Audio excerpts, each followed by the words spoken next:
Welcome back to Killer Fun, where we explore the intersection of crime and entertainment every other week. I'm Christy. And I'm Jackie. And today we are talking about the Netflix limited series, Eric. I guess you don't have to be a good person to make a good show.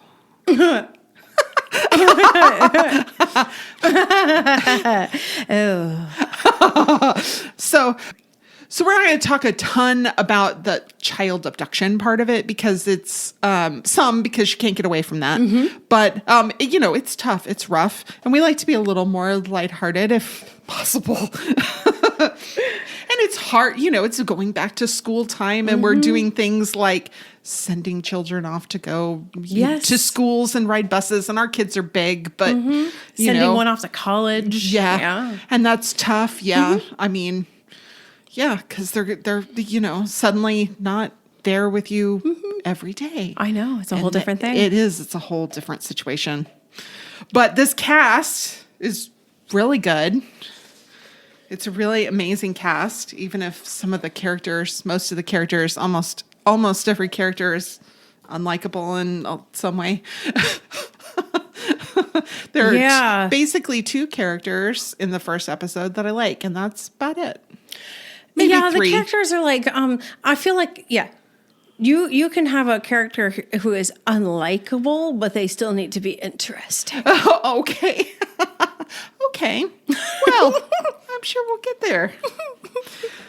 So Benedict Cumberbatch is Vincent, who is a puppeteer and puppet maker and the creator of the wildly popular fictional television show Good Day Sunshine. Which is an adorable name. It is. It's so cute. And the puppets are cute. Adorable. And they're well puppeteered. And I really like that part of it. And Lucy Forbes, who directed the whole series, said that it was important to them to have Cumberbatch not look like himself. Yeah. And have it be a very different kind of role. Yeah. I would say that's fair. It was like if House...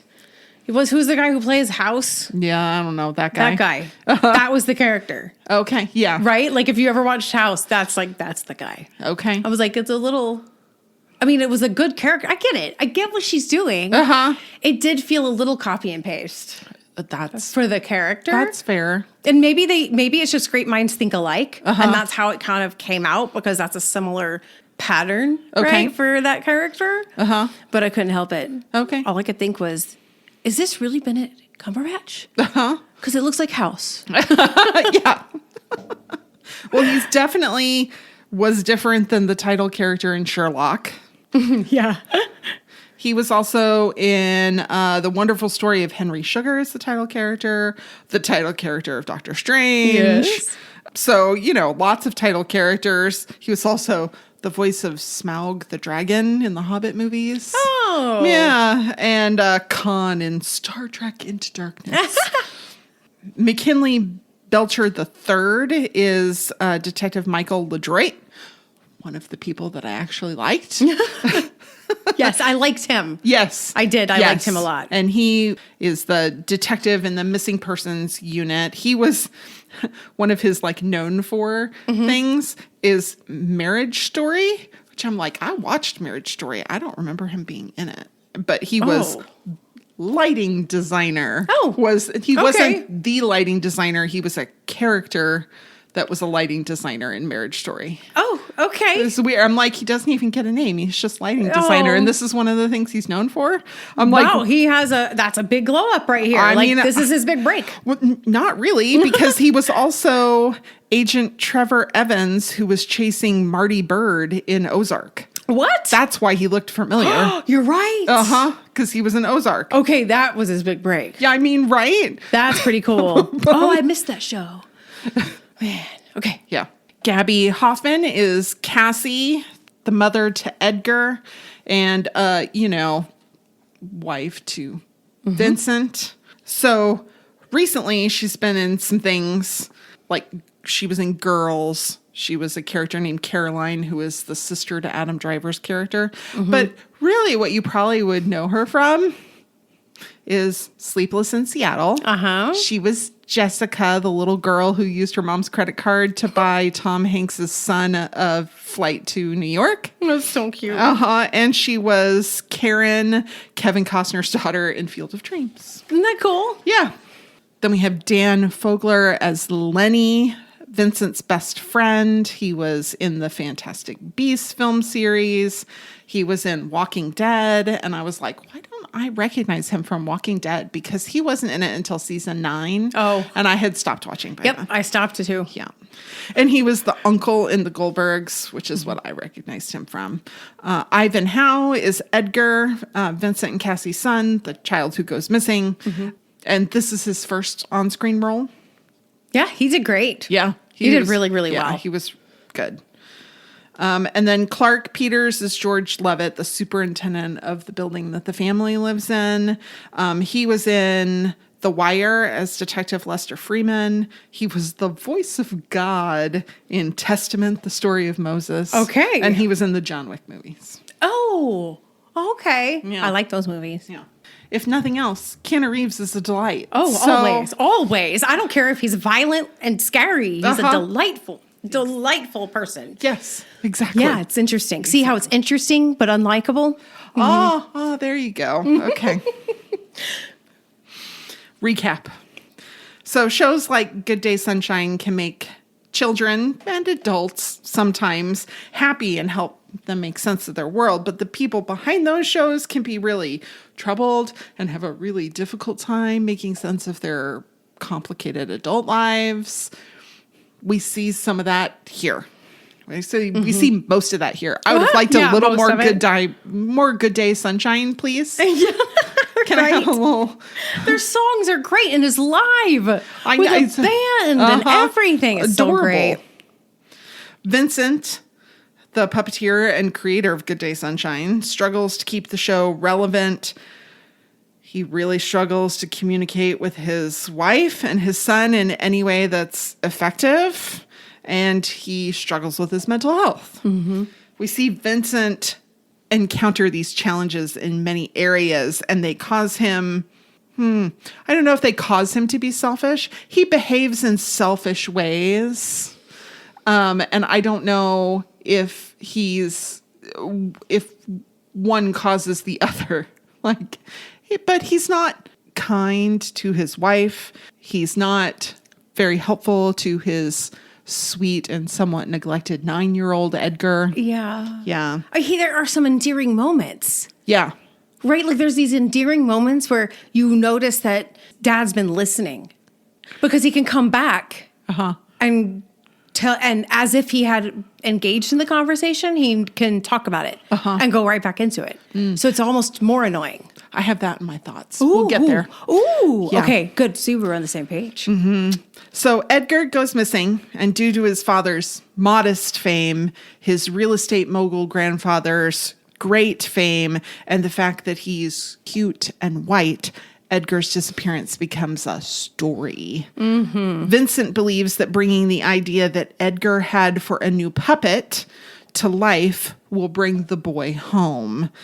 And Eric, Edgar's idea for a puppet, is already very much alive in Vincent's imagination. So my thoughts. Yes, clearly I'm ready. I'm ready there. The first one, I don't like Vincent. I don't really like Vincent either. Well, the first part where I really didn't like Vincent, I mean, because, there's the work stuff, and I'm like, nah, that's work stuff. Some people are just that way at work, okay? Yeah. Even though it's supposed to be like a nice, sweet show, I get that there's pressure for them to do well and stuff like that.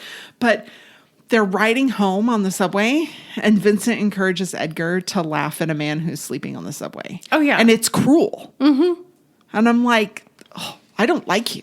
Yeah, no, that making fun of somebody else kind of humor in a way that's, Yeah, it was ugly. Vincent complains nonstop.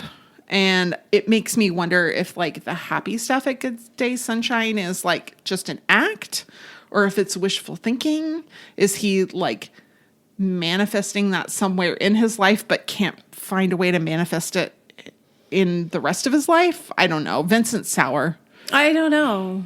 I mean, he could be using it as the place where he's able to communicate it, but he can't communicate it IRL. You know what I mean? Yep. But it could also just be almost like sarcasm for him. Yeah. Like he knows what people want to hear. Yeah. So it makes him a good performer. Okay.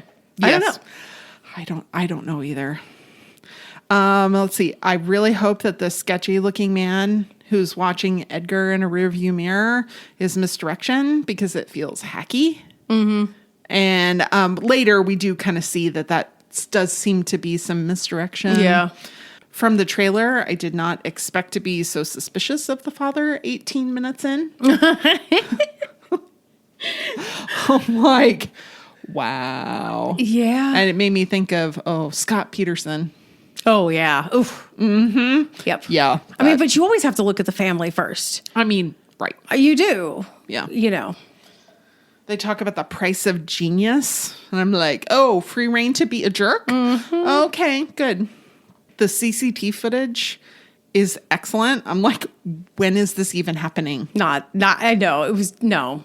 It pulled me right out of it. Yeah, like it's too good. That is not. And in exactly the places that they needed it to be. Yeah, like, come on. No.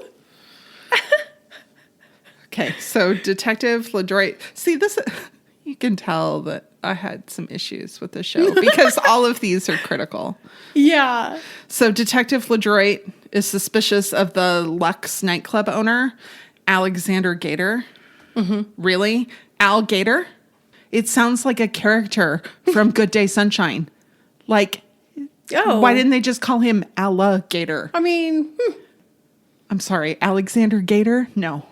You should be a puppet that looks like a prehistoric creature. That's so funny. You didn't even connect it? I was like, I didn't think about that at all. I was like, that's interesting. No. So Vincent talks to himself in the voice that he and Edgar developed for Eric. Mm-hmm. And I was like, is this a split personality manifesting, or is it just like a more simple coping mechanism? I'm not sure, because we know that he's had issues with mental health in the past.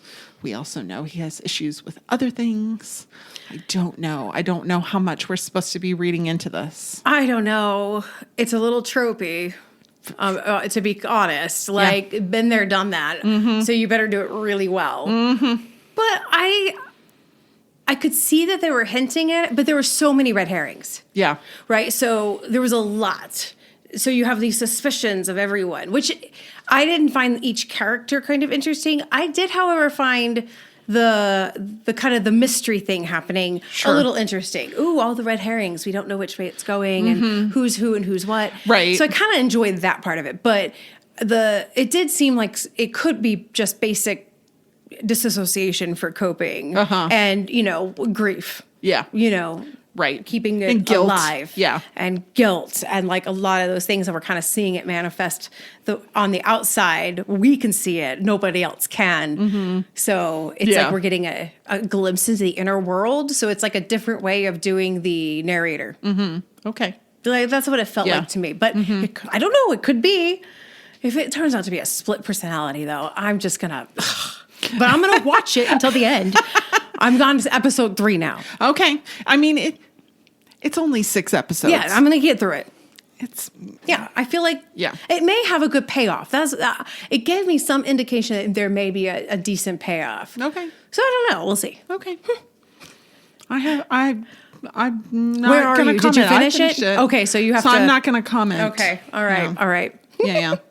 And I said I was going to talk about Edgar and Vincent, but that's later. I just realized. So I'm not going to talk about it in my thoughts. Like Edgar and Vincent, their relationship, and you were like, "Oh, he really was listening." Oh, that. I have thoughts about that, but they're later. Oh, okay. I realized that was like so. Stay tuned. We'll get there. Okay. And I have more thoughts, but most of them are I don't like Vincent, and Vincent is self-sabotaging. And why is Vincent such a jerk?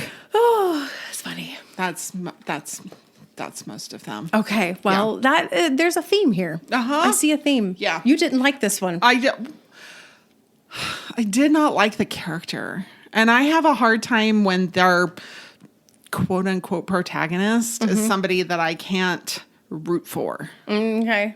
So it was more than just I don't like the character. It was you. I can't even cheer for you. Right. Like, Okay. no. Interesting. Things that happen after this first episode, I'm like, good for you giving Vincent the business. So it sure does look like New York when they're filming. I mean, it's not half bad. Right, Yeah. I mean, right? So about 80%, according to Radio Times, of the exterior shots were actually shot in New York. Okay. Okay. But it's so expensive to film in New York. So a lot of it was filmed in Budapest, Hungary. They have really good studio space that's very affordable. Hellboy 2 was filmed there, so they have two basically full streets that are made to look like So they have this whole back lot, the basically. whole back lot, two whole streets that look like New York City. That's pretty cool. And like their apartment was there, the Good Day Sunshine, studio was there, all of that stuff. And then later, I don't think you see them in the first episode, but there's tunnels, and those were also in Budapest. Okay. So like I've actually been there. Oh, really? I've been to Budapest. Oh, that's cool. Yeah. Yeah, it was a really cool place. Yeah, that seems like one of those places that like. Yeah. It's old, you know? And so there's a lot of, it's really interesting. Right. But it was really pretty and really fun. So. Very cool. All right. So we hope that you never have to deal with a missing child. But there are sources. Yes. And helpful ones. So in the show, Marlon Rochelle is a boy who went missing about 11 months before Edgar. And he didn't get a lot of attention because he was poor, he was Black, and he was queer presenting. So blackandmissinginc.com is trying to help with some of that disproportionality. Good. They do have resources for anyone who goes missing, children, adults, but they're primarily focused on families of color who are looking for a loved one. They have a missing person checklist for actions to be taken because if you're Black and your kid goes missing, they're going to try and tell you that they're a runaway. And here's the checklist so that you can try and avoid that and get the word out about your kid. They have missing persons flyers, templates, an online reporting tool, tips for prevention, media training for the family. Good. Yeah. Yes, that's helpful too. Because while only about 13% of the U.S. population is Black, they make up about 40% of the reported missing persons and get a lot of far less media coverage than their white counterparts. It's unfortunate. It's very sad. Yeah. Specifically for children, though, the National Center for Missing and Exploited Children, of course, has lots of resources. Missingkids.org. We've talked about them before, Yes, but we have. Still, this is great resource information. There's missingkids.org/gethelpnow has all kinds of stuff in order for you to be able to contact the correct authorities, be able to get assistance localized for you. Yeah. So those Good. are great resources for you. Good deal. Yeah. So here's how it works. Christy wrecks her search history. Hey, an essay. We promise it's nothing more nefarious than a podcast. To find out what's true, some of the psychological motivations behind the characters' actions, and real-life applications that relate to our topic. I have no idea what Christy decided to look up.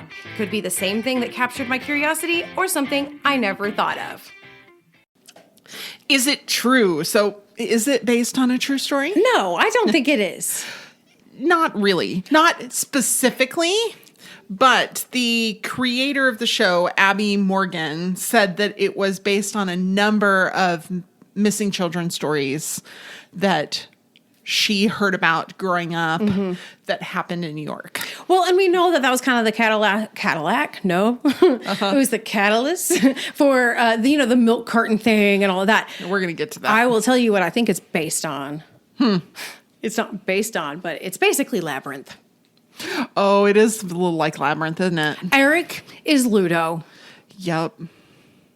He's the baby that went missing, right? No, Ludo. Eric is Ludo. Ludo is the yes. giant Yes. puppet, and he looks. That's why he looks familiar. He looks exactly like Ludo with blue hair. And that's it. Wow. And like it's except that this Eric has like a gruffer voice and all of that stuff, you know. But yeah, it's Ludo, and the whole thing is about a child being abducted. Hello, basically Vincent is the sister, and yeah, and all we're waiting on is to find out who is the Goblin King right now. Okay, excellent. Not made that connection, but it is my favorite excellent. movie. And the second I saw Eric actually as a puppet, I was like, Ludo. I was like, oh my God, it all fell into place. I love that movie. So I wondered, is Good Day Sunshine supposed to be Sesame Street? I mean, it kind of had that mix of like a Sesame Street, but also like Muppets and kind of like it's not really Fraggle Rock, although Vincent would be much better served on Fraggle Rock. Yes, with that kind of irreverent sort of humor. Yes. And so rather than the kind teaching stuff. Yeah.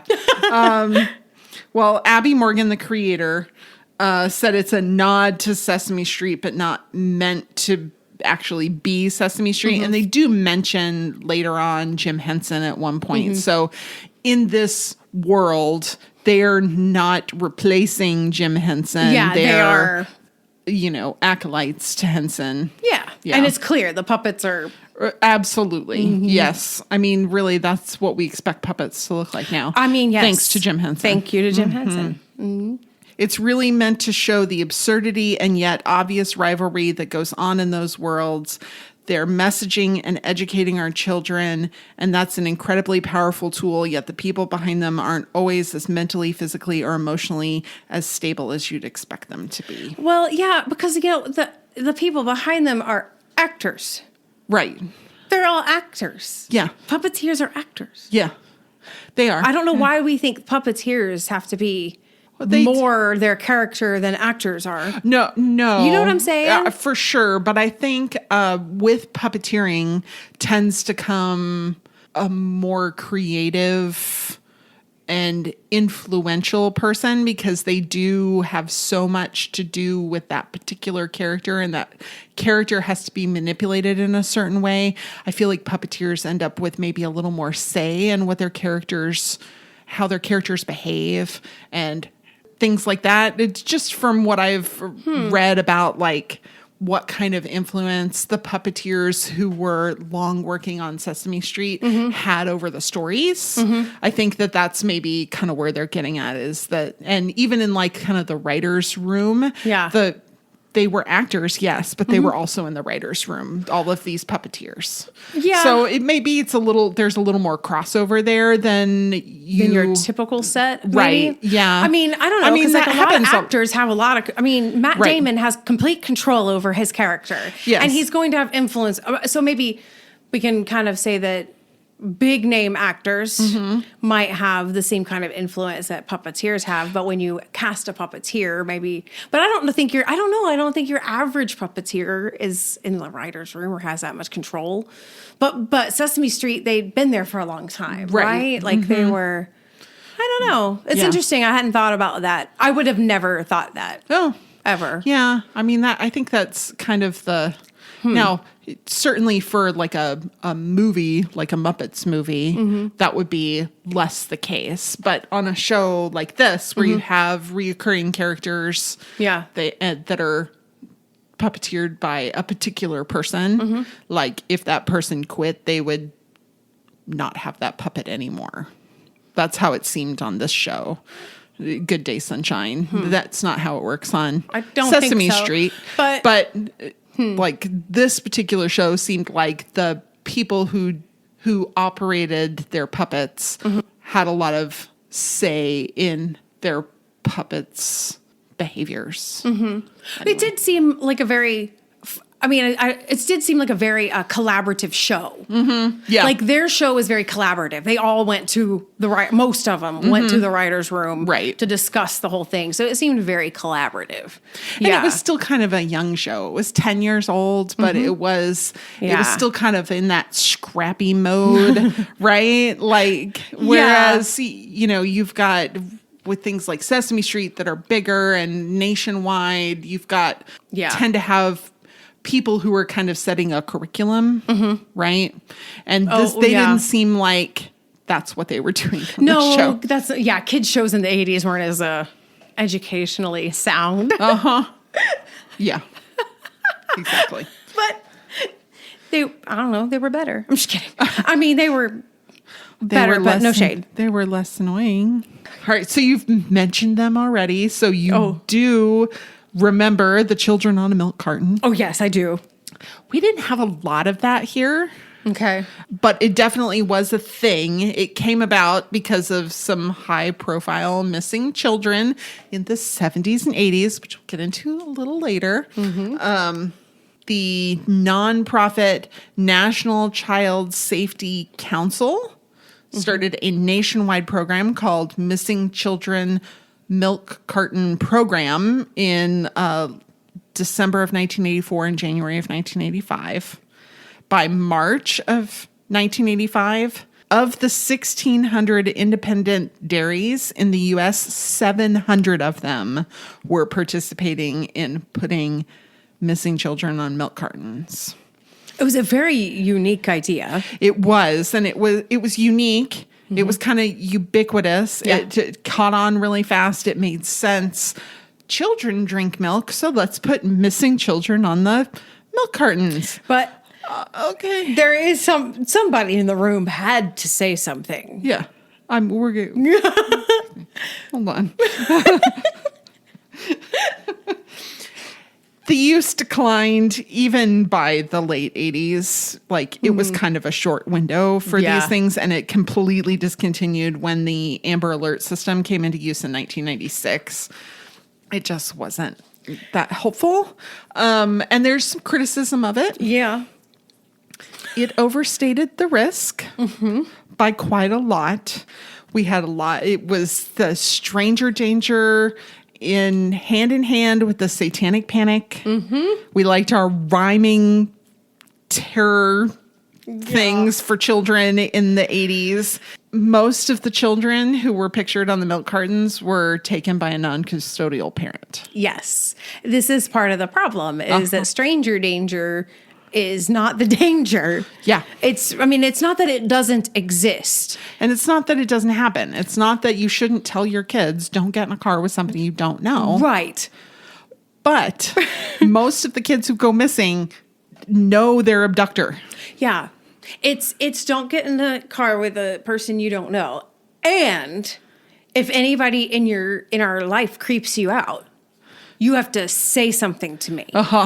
You know, if somebody in our life touches you or tries to bring you somewhere else without my permission, you have my permission to, I don't know, terrorize the house, start throwing lamps over. I don't care what it is. Like, do the thing. If you're at a friend's house, like, it's all of those kind of things that they have to be empowered to say something if something's about to happen. I mean, and you can say that all the time, and you still don't know if your kids are going to be empowered to do it, because every kid is different in that situation. I mean, it's just tough. We don't know what we would do, honestly, if something were to happen to us.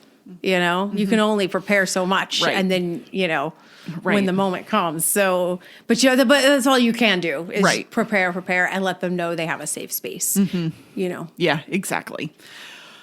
It was also very racially biased. Oh, yes. The Black and Hispanic community are the ones that were most affected by non-family abductions. And despite the fact that they're disproportionately a far less percentage of the population, they are affected by it more, and they were way underrepresented on these milk cartons. That we saw Marlon Rochelle on the milk carton in the show in Eric. Really kind of unrealistic. which is unfortunate. Yeah. It was emotionally distressing. Yeah. Pediatrician Benjamin Spock, which I know Spock, a lot of the ideas are very outdated now, but he was a huge name in the 80s. And he was like, we really should not be terrorizing our children at the breakfast table with their milk. Right. Like, can we not? That these kids see missing, and they don't know that most of these kids were taken by a non-custodial parent. Right. If they can go missing, maybe I can go missing. I can go missing. Yes. Like, can we not traumatize the children every day before school? It'd be Right. great. Right. Or Be even at really- lunch. Yeah. Maybe twice a day. Maybe twice a day. I mean, And they had no way to track the success of this. They didn't have a singular phone number to call. There was no data numbers on any of it.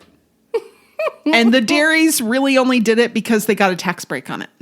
oh, It wasn't great.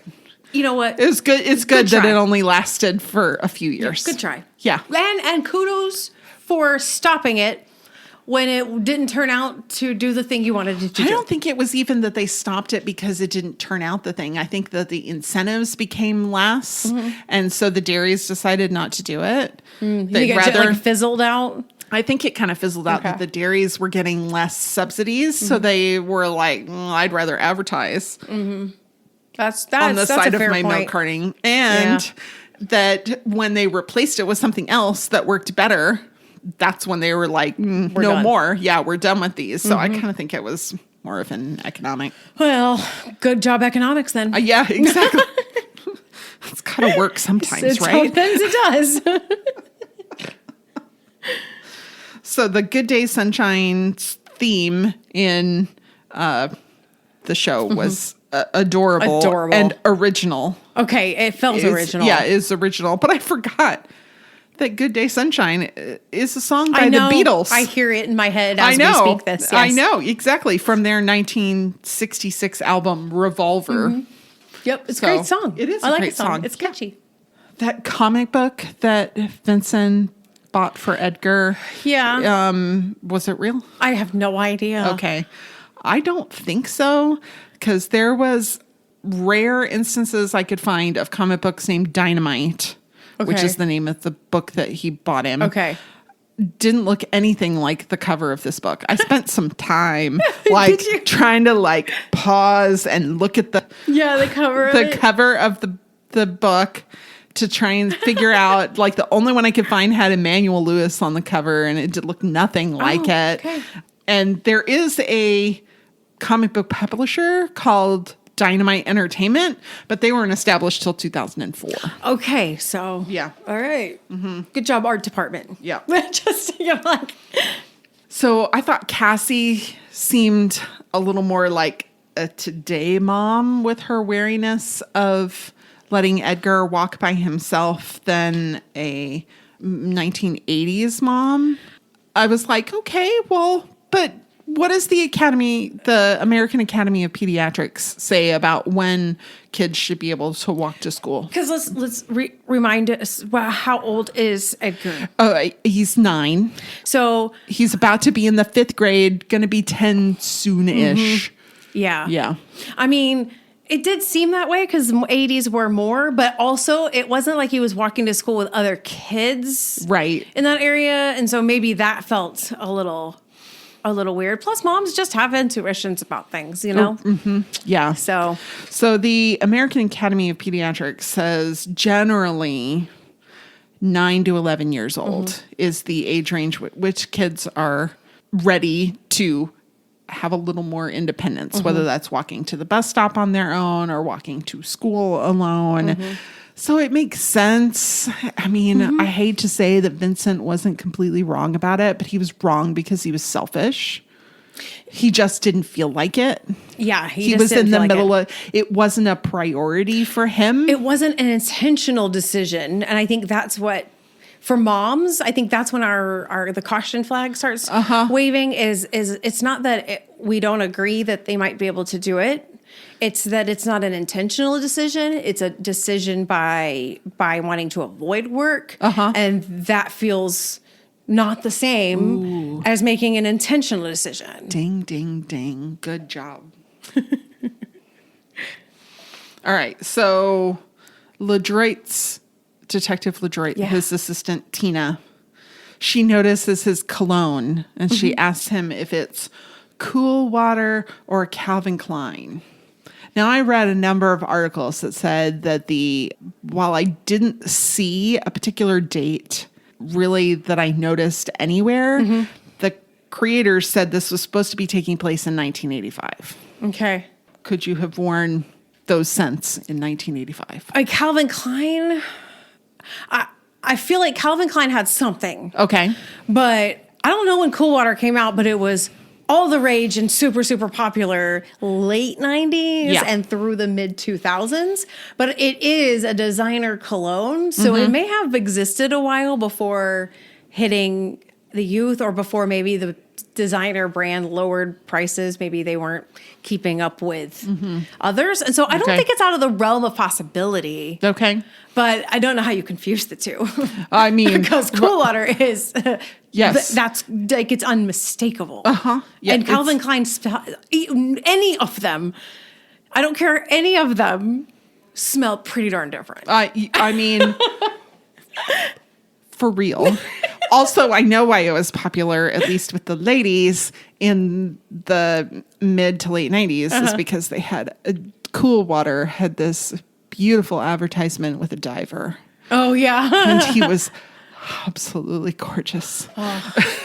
And that smell, though. I mean, that is like, it's good. Yes, it's got a hold on. Yes. It's not my favorite. Women's in there. No? It's not my favorite. Do you have a favorite? I do. Issey Miyake. Oh, okay. Also, unmistakable. Yeah. Okay. Well. Oh, yeah. So hit me. Tell me. Cool Water was not out in 1985. When did it come out? 1988. Oh, boy. They were close. They were close. But it was not out. But Calvin Klein? But Calvin Klein actually had two. So Obsession came out in 1985. So that's what it would be. But they were very smart. They called it Calvin Klein. They didn't give it a particular name because their other big scent that came out in the 80s was Eternity. And that one also came out in 1988. But I would guess that it's Obsession. I would guess it was, I don't know. They were both big. They were both really big. It was definitely not CK1. No. Because that came out in 1994. Right. Like that was a 90s thing for sure. Yeah. It was a big deal. Oh my gosh. A unisex scent. Really? They're all unisex scents, just like all clothes are unisex clothes. I know, they're made for people. You can wear whatever you want. Wear what you want. Smell like you want. So I wondered, when did CCTV come into use in cities? I mean, I was like, could it have been a thing? Well, it definitely could have been a thing. Yeah. I don't think it could have looked the way it did in the show. No, because it doesn't look the way it does in the show now in most places. No, I mean, at that time they're using tape. It's not digital, it's analog. Right. So they're using tape. And once it gets to the end, it rewinds and tapes over and over and over and over again. There's no way it's clean. No. And they couldn't like digitally enhance. You know? Yeah. I mean, we can hardly do that now. We've gotten better. But like Firefly, not good. Adobe Firefly. That's right. Right? Like some of these AI tools, but that did not exist then. No. The London Metropolitan Police first put in CCTV systems between 1960 and 1965. Okay. And Munich, Germany started using it for traffic monitoring in 1963, so much older than I thought. It didn't make it to New York City until 1973. Okay. And they put it in Times Square to try and deter crime, but it didn't really work very well. No. Despite that, the 1980s did see a broadening to most public areas for CCTV. So it is within the realm of possibility that there would have been CCTV in that area. I don't know and like about coverage would have been not Too bad. Right. I mean, they did live near a nightclub. Right. That probably would have been a priority. A nightclub where there was undercover cops happening. Exactly. So, I mean, yes. if they didn't have CCTV, the police probably did. Yeah. Right. There have been a number of reviews of the effectiveness of CCTV, and really it helps prevent property crime, but not violent crime. Awesome. Isn't that interesting? Great. Yeah. It didn't protect my packages from getting stolen off my porch. I mean, right. And even that is better than, I mean, that video footage from your video doorbell is definitely better than anything that they had in the 80s in New York City. Yes. I mean, not only is it in color, and you can scrub it and save it, it's got sound. Yeah. Exactly. Yes. Could alcoholism have caused Vincent to see Eric? I mean, yeah, within the realm of possibilities. I mean, basically like but super rare. Yeah. So alcoholic hallucinosis, according to the National Institute of Health, is very rare, but it can happen with chronic alcohol abuse, which is absolutely what we saw happening with Vincent. Right. He was very, very deep into his alcoholism. However, hallucinations tend to be predominantly auditory. It's rare for them to be visual, like what we saw. And so if it's caused by his alcoholism and not his mental health issues or his own, like, trying to cope with a horrible situation, then it would be a tiny subset of an already tiny subset. Yeah. Which is not to say that it doesn't happen, But rare. Even in schizophrenia, it's rare to have visual. Yeah. And the alcoholic hallucinosis can, if it's chronic and very bad, can mimic schizophrenia. But again, very rare. Right. Yeah. Yep. Alcohol-induced psychotic disorder. Fun. That's, Fun. Really fun. No, that's terrible. And I mean, the thing about rare is it's rare. When you've had something rare happen to you, it changes how you feel about that rare thing, but it is still rare. It is still You know rare. what I mean? Right. So, I don't know. Like, you can appreciate how rare it is, and then, Also appreciate it really does happen. Exactly. Yeah. So are the parents of lost or deceased children more likely to separate?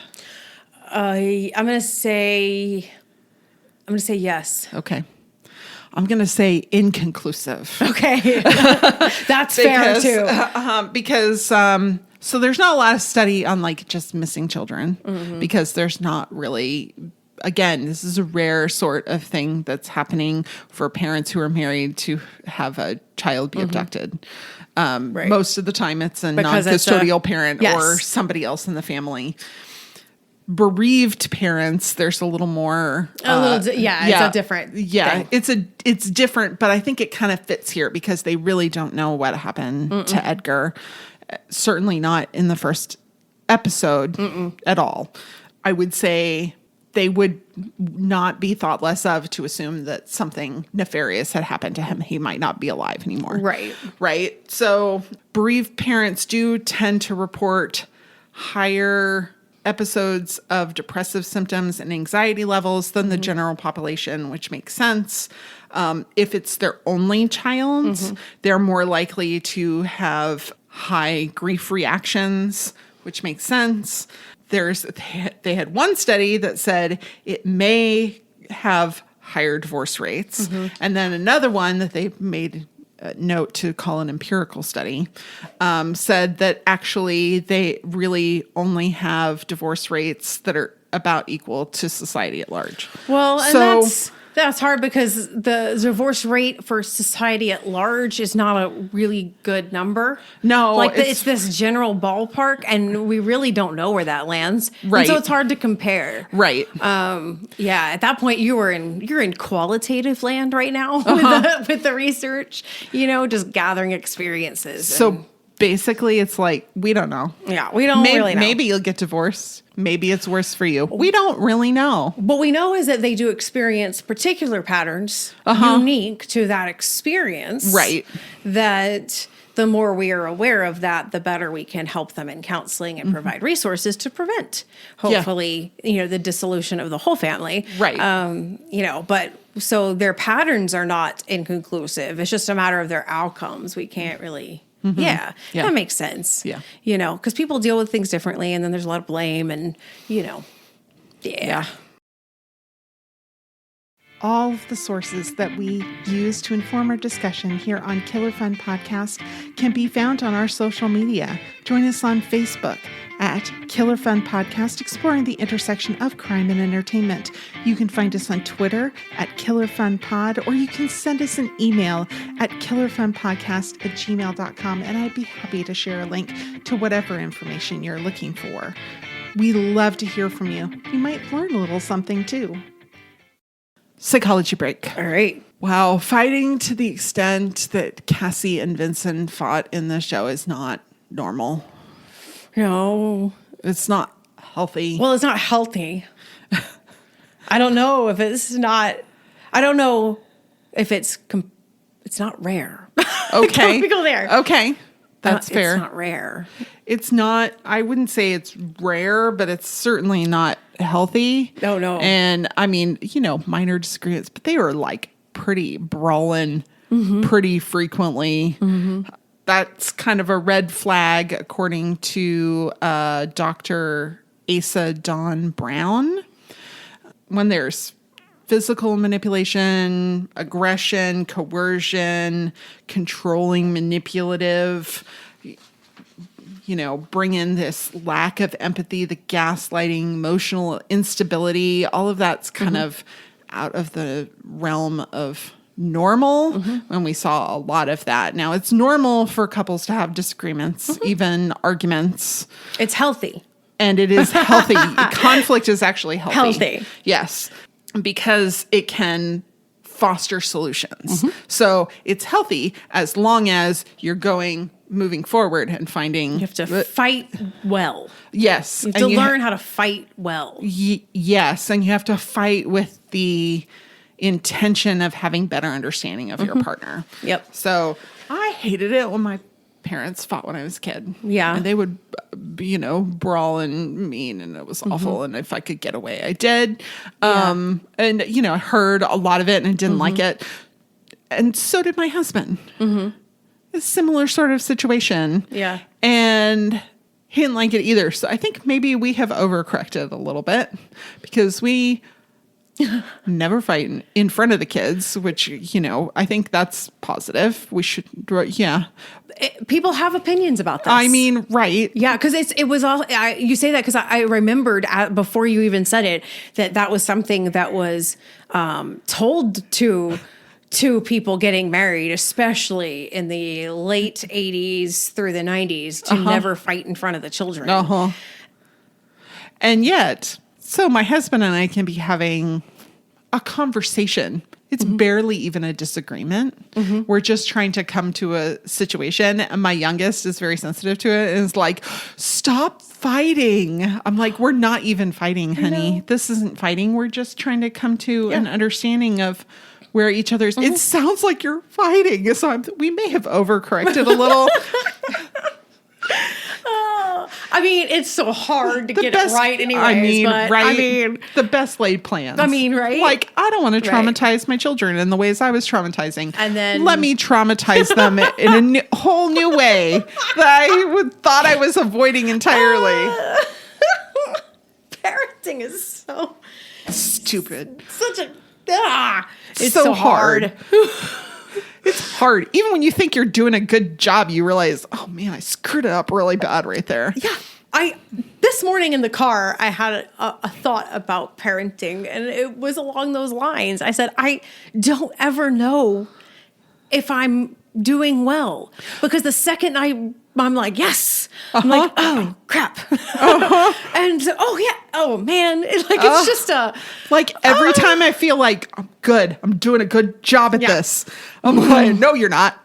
It's just, that's a hard, it's Something happens and I'm like, oh, yeah, no. it's hard. Well, it's just like when you were a kid, you thought all the grown-ups had their life together. And you get to be an adult and you're like, Nope. Nobody has it together. Nope. Like, nope. None of us. We're all just figuring it out. And I think that's part of the transparency. Like, if we can learn to be transparent a little bit, you know, and help them to know that that's what's happening. Because, you know, our generation has this adulting is hard thing. And we should, I don't know, but maybe it would have been less like, oh, if we were less surprised by it. I don't know. I'm sure we'll overcorrect. I don't. Well, yes, because I've scared my 20-year-old. I have already overcorrected. I can confirm the overcorrection has happened.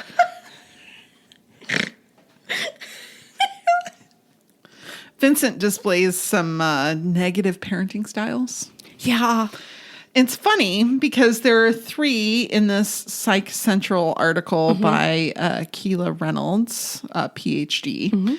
3 types that are considered neglectful and potentially detrimental to child development. And we see some of each of them from Vincent. We do. Authoritarian parenting. He's kind of emotionally unavailable, except when it suits him. Yep. Right? He's got unrealistic and demanding expectations. Yes. Like, he wants to race Edgar home. Right? But he never gives Edgar the chance to win. Like, he's a full-grown adult man like he's racing a 9-year-old and then belittles the 9-year-old for not being able to beat him home. Right. And not a playful, fun way either. No. It's not like a... Not like, someday you'll get me. Right. It was like, why are you so slow, loser? Yeah. And it was even the sarcasm wasn't funny. No, like, he didn't wasn't pull it funny. off. And I think that's the point. The character was not meant to pull it off. Like, and he had low sensitivity to child's feelings. Goes hand in hand with that particular thing. I think about the dinner table when he's talking about his puppet, propose it, pitch it to me. Yeah. And he goes off the rails because, you know, the drinking has lowered his filters even more. And now, you know. Yeah, it's bad. Openly communicative, but low in responsiveness. Yeah. Like, that's very much where he's at. And then neglectful parenting. So not providing guidance or nurturance. This is where I'm coming back to that, you know, Vincent and Edgar's relationship. Yeah. Vincent provides guidance and nurturing, but only in selfish ways. Right. Only in ways that matter to him. He does not really care what Edgar's interests are. It could be that he seems to be very talented is as far as a 9-year-old creating art goes. Right. So maybe that is where his interests lie, right? Is this character development and the art and the artistry in relation to what Vincent is interested in. Or maybe he's just desperately trying to find a way to connect with his dad because his dad only pays attention to things that his dad is interested in. Right. Yeah. And the kids fend for themselves. He's like, literally walk your butt to school. Yeah. Don't bother me about it. Right. And that's that lack of intentional. It's not an intentional thing. Yeah. And, you know, he's rough. Yeah. But even through that, I think clearly the amount of grief he has, he does love him. And you see little smidges of it, but he's just not a talented parent. And he hasn't done the work to learn the skill. Fair. And it's a very selfish sort of love as well. It probably is, you know, but also because he hasn't learned what parenting is. Sure. He did not have good examples. So it's hard to know what that love is supposed to look like or what that parenthood is supposed to look like if you don't, you know, if you don't have it taught to you in some. Sure. If you don't have it taught to you, it's really hard. Yeah. You know, to know. So it might be selfish. It's still true love, but it's just selfish because you're not really aware of what you're supposed to do. Yeah. Right? My mom loved me quite selfishly as well. Yeah. But she did actually still love me. Right. You know? And so it can be a little bit of a minefield. Yeah. I'm glad you said field. Because I went somewhere different. Yeah. Cassie tells Vincent, who does not like change, that change is the only constant. Mm-hmm. Yeah, ancient Greek philosopher Heraclitus said the only constant in life is change. Yes. Now, I didn't have any suggestions about how to be a better parent. It's hard. It's hard. But it's kind of normal for us to dislike change. And there are some ways that even if you really dislike change, to make it a little easier to handle. So I thought we would talk about that's that good. briefly. Yes. That's relevant for all of us. Exactly. Find your people because change is going to happen. And it's great to have a nice support system when it does. They can help you through it. Become self-aware. Why is change so hard for you? Right. Is it because of a childhood trauma or is it because of neurodivergence? Knowing those things can help you deal with it better. Mm-hmm. Acknowledging stress as a sign of change. So if you're feeling stressed and it may be actually a sign that it's time for things to change. Yes. So instead of being like, I'm stressed out because of all the changes, maybe try and lean into it a little bit. I'm feeling stressed because changes need to happen and let me find a good way through it. Right. Yeah. And then, journal, write out the positives of how change is going to impact your life in good ways. Yeah. And really kind of acknowledging that can be very helpful. It can. Yeah. Try them on. A little bit. Perhaps the price of genius is a little bit of madness sometimes. I mean, this is one of those things, but everything looks like madness when other people don't get it yet. The planets circle around the sun? Madness. Right. I see what you did there. Okay. Like sometimes the madness we see, and I think that there's a lot of ways to go down here. Obviously, this is a philosophical statement, and if we operationalize it, and we have to define brilliance and madness in ways, and I think that gets sticky because it was a philosophical kind of thing. Sure. Right? But I do think there is something about somebody who is ahead or has more facts and data or has more knowledge or more insight trying to explain it to others who don't. Sure. And there is both the madness from the recipient to be like, I don't even know what you're talking about because that sounds crazy. Right. And then the person trying to pitch this and trying to share with others and the isolation that people feel is real. Sure. So. Absolutely. And that's basically what Catherine Ann Jones, who wrote an article for Psychology Today, is kind of talking about. Now, I'm going to take some of what she says in this article with a grain of salt. So when I post it on the socials, if you go and read it, I understand if you have some concerns. Okay. Oh, gosh. I'm so excited. I can't wait to hear this. She's an award-winning playwright. She does psychoanalysis. She's a screenwriter. She's done a lot of different things. She's also quite a big believer in psychic readings. Okay. And that comes in here a little bit. I'm not going to talk about that. Okay. Because she does make good points. Okay. So we're going to separate the two. Okay. Not to say that psychic readings, it's a fraught sort of situation. That's hard. Yeah. But she talks about Van Gogh and his visual art, Robin Williams and the art of performance, and Virginia Woolf and her art of writing, and how all three of these people had a sort of madness about them. They had all struggled with depression. They all had some unusual situations going, whether that was caused by substance abuse or mental health issues or whatever, variety of different things. But all three of them really were only able to create their art because they did suffer from these afflictions in their life, all three of them basically depressions, Right. pretty severe depression. And from that came this kind of beautiful art that they would not have been able to make. Yes. It's kind of like the bad studies from psychology.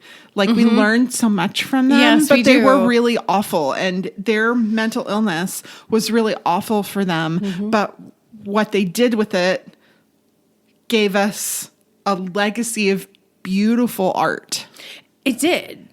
And that's the, do you call it, well, we know it was mental health disorders because they were dysfunctional in some ways. Yes. For at least periods of time, but they were also extremely functional overall, right? And it's like, sure, that depression is a negative thing to experience. It does tend to produce a level of insight.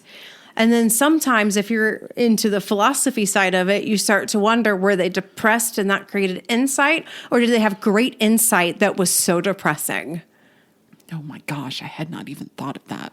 So in therapy, sometimes there's an idea of radical validation. You're not mad. You just kind of see things as they are and maybe validating a little bit. Sucks. And it sucks. Oh God. A little bit. Sometimes. I mean, You're just seeing reality and reality's terrible. it's the Matrix, man. Okay. I mean, poor Virginia, look at the way she could build a character and then she had to experience the reality of what she's doing. And that's really hard. And I mean, anytime. But I think that's sometimes what we're looking at is really cart before horse. And then all of a sudden now I'm thinking of Brave New World. I mean, this is a whole, like, you could create an entire reading list on that little gosh. subject.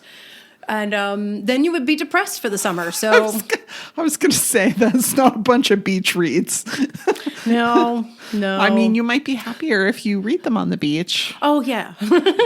But I mean, I'm going to be happier if I read anything on the beach. That's very true.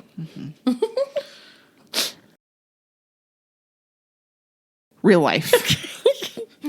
Sucks. It does. And these next couple of stories are not going to make you think otherwise.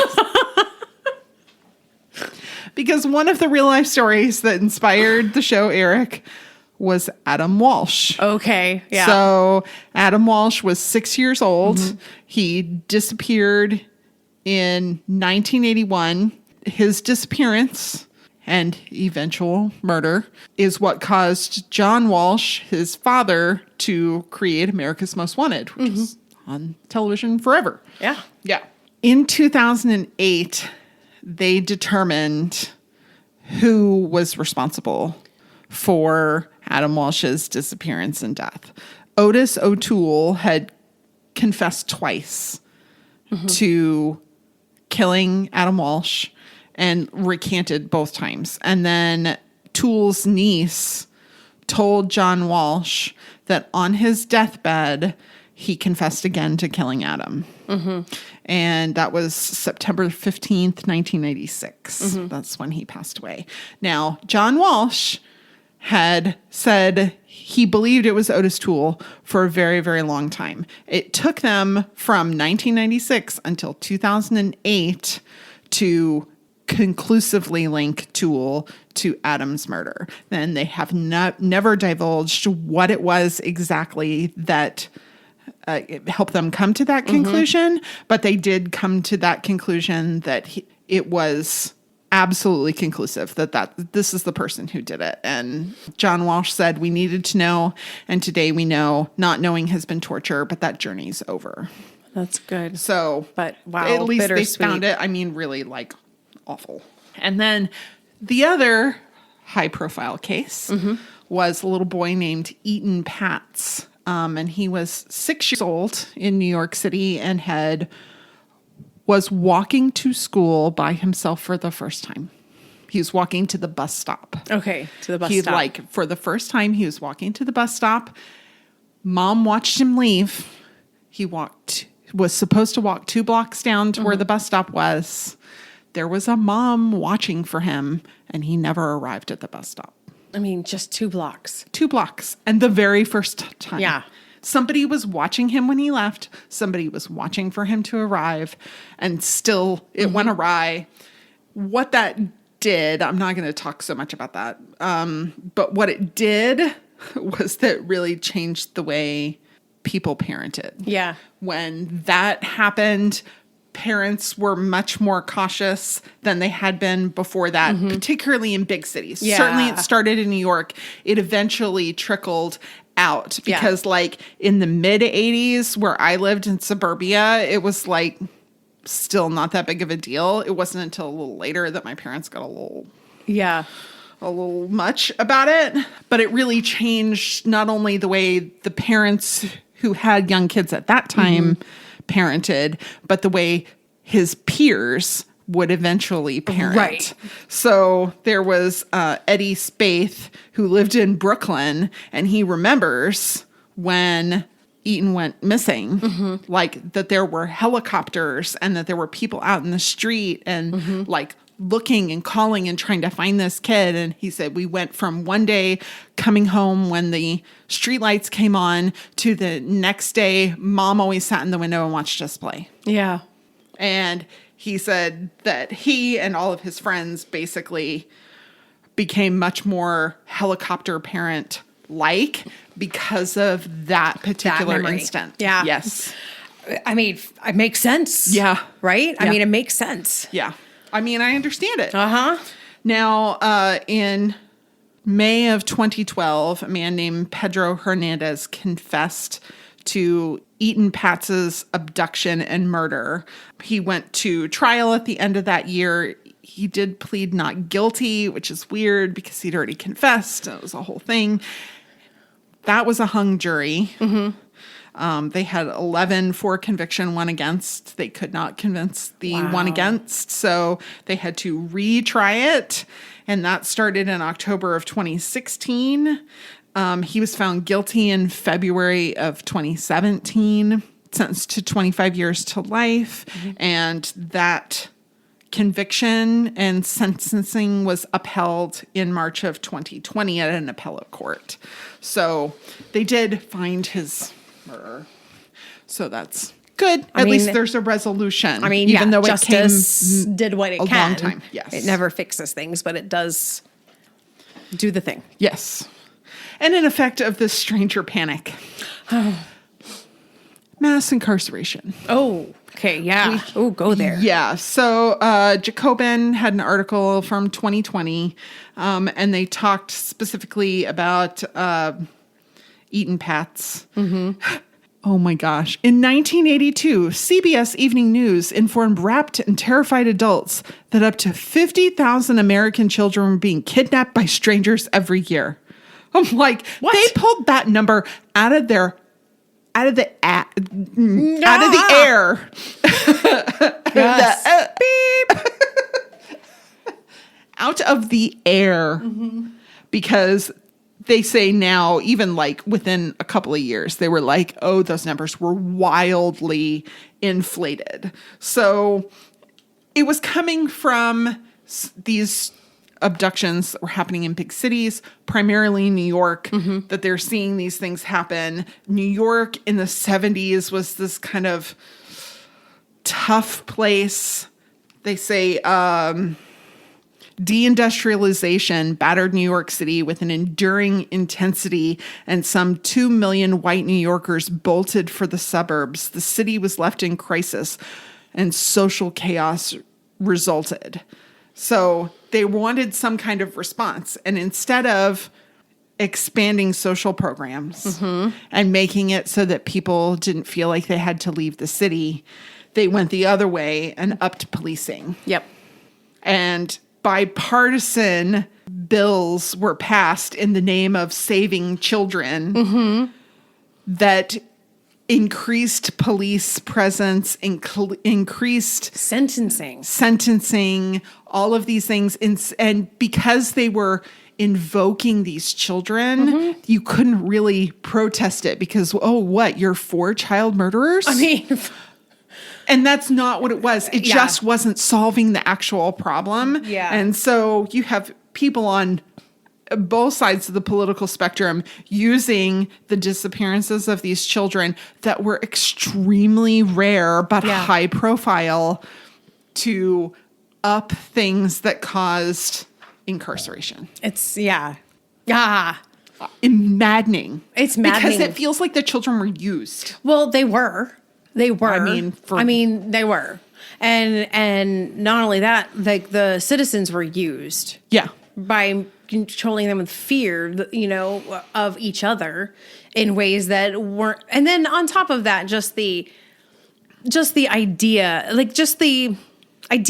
escalating tensions would de-escalate crime is always a little, but I understand from there, they didn't know some things. Right. And I can give them that ish.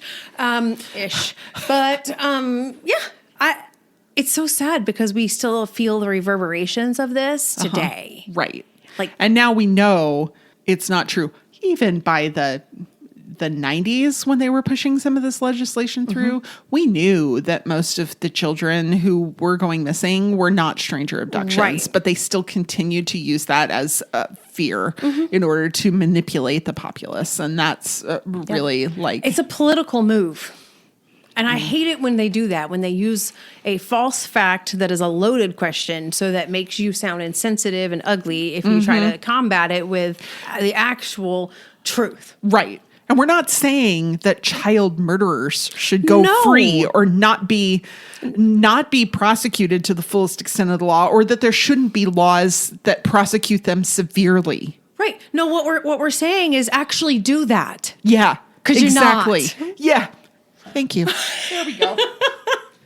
Okay. So, Good Day Sunshine, in order to try and remain relevant. Do you still like my pivot there? I like it. They suggested adding beatboxing. Oh my God, it was adorable. And I was like, I know why they thought it was cringe. And it's awesome. It's That's so great. if you can do cringe somewhere effectively, it's in the children's shows from the 80s. And come on. beatboxing was actually kind of cool. It was really cool. Now, of course, beatboxing, this article from Boss, it's ancient. Yeah. It's been around for a long, long time, but it did have this particular flashpoint in the 70s and 80s where the hip hop was really starting to come into the scene. It kind of became this whole art unto itself. It was emulating drum machines of the time, but making it accessible to people who didn't have access to or couldn't afford the drum machines. And how cool is that? And really, they almost would have been late to the game in 1985 because in 1984, it really was blown wide to the populace in Police Academy because it included Michael Winslow, who is also known as the man of 1,000 sound effects. Yeah. And he did that. And then there was a hip hop movie called Beat Street where Dougie Fresh was doing the beatboxing very well. He was in it as himself. It's super cool. Yeah. They really should have capitalized on it. Even if they were a little late, it's okay. Because you know what? That 7-year-old doesn't care if it's a little late. They just know it's fun. They don't know it's late. No, they don't even know. That's a fresh audience right there. Exactly. And then, it was really blew wide in 1988 when we got Don't Worry, Be Happy. It was all over the radio. I mean, it's still it's around a lot. Yes. I mean, look, early 2000, JT, Yeah. I mean, it's so fun. Yes. I had a friend in college who is amazing. Yeah. And that's so much fun. It's so fun live, too, when you meet somebody and hear somebody who's really good at it. Yeah, it's so much fun. It's great. You might think it's hacky. No, it's not. But when it's just a curmudgeon. It's just fun. Yeah. Yeah. Oh, yeah. And it wasn't his idea, so he didn't like it. Mm-hmm. He's also a bit of a cat. He's a narcissist, but whatever. Not supposed to diagnose that. No. But I'm going to diagnose it because he's fictional and I can. Well, cats are narcissists. So. Yeah, well, exactly. That's why I say a cat. All right, so it was the 1980s in the show. as we've mentioned many times. And DNA matching was not yet a thing. No, not a thing. So they went by blood types. And like, evidently, a lot of Americans don't know their blood type. Yeah, that's true. So Very Well Health is like, a lot of people don't know their blood type. They did a poll and found that a third of the people who answered the poll didn't know their blood type. But a doctor, Donald Karcher, said probably more than half the people don't know their blood type. So if you need to know your blood type, why might you need to know your blood type? It could be because you're going to have surgery. It could be because you're pregnant. I'm going to get to that. If you want to know it, they suggest asking your healthcare provider. But let me tell you from experience that that's not really actually going to probably get you the answer. Because my husband was like, I don't know my blood type. I would like to know my blood type. He asked every doctor. My husband goes to a fair few doctors for reasons. He asked every doctor who's taken blood tests, and they were like, I don't know. I don't know. It's not on you. Yeah, well, I don't know what it is. Yeah. So you can ask, but chances are good you're not going to get an answer. If you're having blood drawn for tests, you can request that they give you that information. Please type it and let me know what it is. If you donate blood, sometimes they will also tell you. Oh, they will. Yeah. They will. They'll give you a card. Yeah. And you'll have your little blood type on there. And I personally think this is the best way. Sure. Go give blood. There you go. There's an at-home test that you can do. They're fairly affordable. I've found them a little on the expensive side for just a summer activity to do with my children. But you can do it. And then there's also a saliva test if you're very don't want to prick your finger. Some people are a little nervous about that. But those tend to be more expensive and a little less accurate. Yeah. So, but do you even really need to know your blood type? I mean, I can think of 1,000 ugly reasons. I mean, a positive reason is that when they put out a call for blood for a certain type, you might hear that and go, oh, that's me. I can go donate. Yes. You see a theme here of my advocacy of that because my husband is bone marrow transplant survivor. We had lots of blood. Yes. Well, Dr. Andrew Eisenberg, who is a hematologist, said your blood type is extremely important, but really only to medical staff and only in certain situations. That if you don't know it, it does not matter. It doesn't matter. If you do know it, it does not matter. No, they will type and cross it every time. They do not trust you. Exactly. You can have, he's like, I could tattoo it on my chest to have it be readily accessible and they would still type and cross. Absolutely. Because your immune system will shut everything down if they give you the wrong type of blood. Yep. And it is almost immediate. It's really bad. So you don't want to do that. It's really, really bad.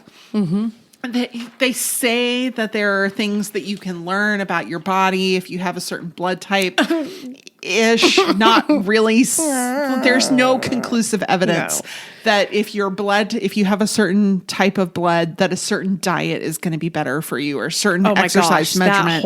That whole thing is just a no. No. The only valid question I've heard anybody ever ask is, do mosquitoes like a certain blood type? Oh, there you go. That's really the thing that matters most. It's the only thing. Especially if you live in Texas like we do. And most people go through their life without ever needing a blood transfusion. Most people. And they've realized now that people can actually lose more blood than they ever thought. So they used to give a lot of transfusions because they thought that it was inhibited your recovery or was very dangerous for you. And they're like, actually, if you're quart low, you're probably all right. Yeah. It's not as big of a deal as they thought. And it's actually a lot safer to just let you have a little bit of less blood for a while and give you IV fluids. Yes. And let you make your own blood than to give you a transfusion. So it has to be a pretty severe situation for them to want to do that. And because the results of an incorrect blood transfusion are so immediate and so severe, they're not going to let you. They also want to save what they have for the people who absolutely need it. Exactly. Because if they go down, with their stock and then somebody comes in and will die without it, right, it's a problem. So it's also a little bit of maybe we don't need to be using it all here. Let's save it and use it over there. So yeah, right. Also a thing. Yes. All right. Next time. So we're going to talk about something I think is going to be a little lighter. I hope it's going to be a little lighter and a little more fun.